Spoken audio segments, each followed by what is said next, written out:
And again, we appreciate you all for being here today. And the chair recognizes himself for 5 minutes for questions. And, one of the things I've heard from all of our witnesses today is that we have to have more energy, not less.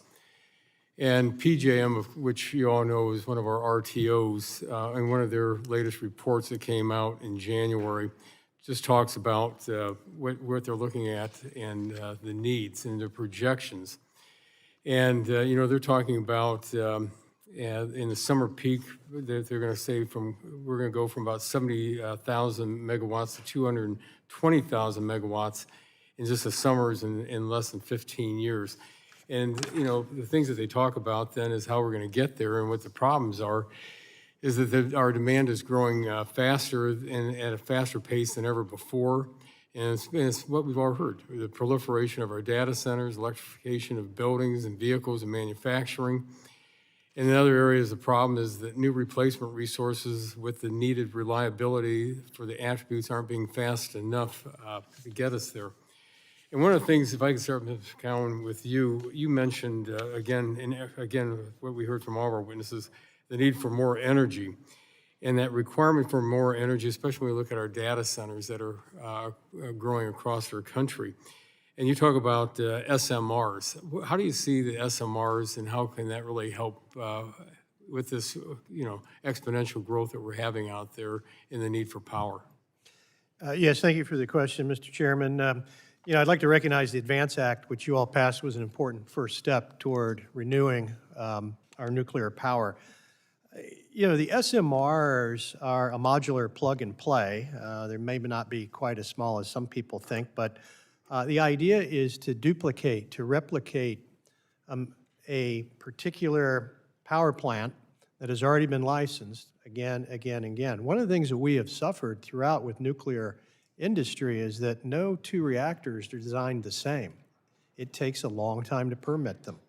The streamlining of licensing, the modernization of regulations can really help move us forward. And with the SMRs, they're capable of being plugged in line in tandem to grow or to scale as our energy demands scale. I think they're an important component of our energy mix, and something that for far too long we've been reluctant to deploy nuclear energy, and something that hopefully reform at the NRC will help with. Well, thank you very much. Ms. Eversole, the testimony today underscores the policies that we have to incentivize American energy expansion. And the best way to incentivize that expansion is unlock private capital spending. Will you speak about the role that long-term regulatory certainty and predictability have on the investment decisions to produce and deliver more energy? Absolutely, Mr. Chairman. Thank you for the question. The way that markets think about investment over long-term capital horizons is really important. And I think for our industry, which is incredibly capital intensive, and we invest over decades, 10, 20, 30 years in some cases. And so we need to move beyond the 2, 4, or 6-year political cycles, and we need to tell markets that we are all in together on a bipartisan basis in investing in America's long-term energy security.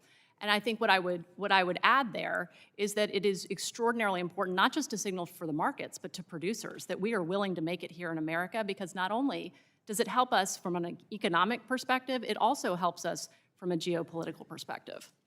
Well, thank you. Mr. Arnold, we have to change our thinking to confront the reality of the new energy demand, especially when we're talking once again about AI to reshoring our manufacturing. From your testimony, American workers support unleashing our energy, and we're going to need more fuels, more grid capacity, more pipeline capacity. What is your view on unlocking more investment capital through regulatory certainty and predictability in my last 50 seconds? Thank you for the question. It's really critically important to building that workforce and maintaining that workforce. As those projects are planned, what our contractors are going to do is try to make sure that they have the capacity to go out and execute properly. We have the right amount of workers out there to accomplish successfully building those projects. When there's delays, when there's uncertainty, or those projects don't be realized, it's really compounded even more, because now that contractor has a massive open part of their schedule that they anticipated performing on work, having work to do. And that can lead to layoffs and different things that negatively affect our workers and our members. And so that certainty is really critical to their success and the success of the apprenticeship program, training those new workers as well. Well, thank you very much, and I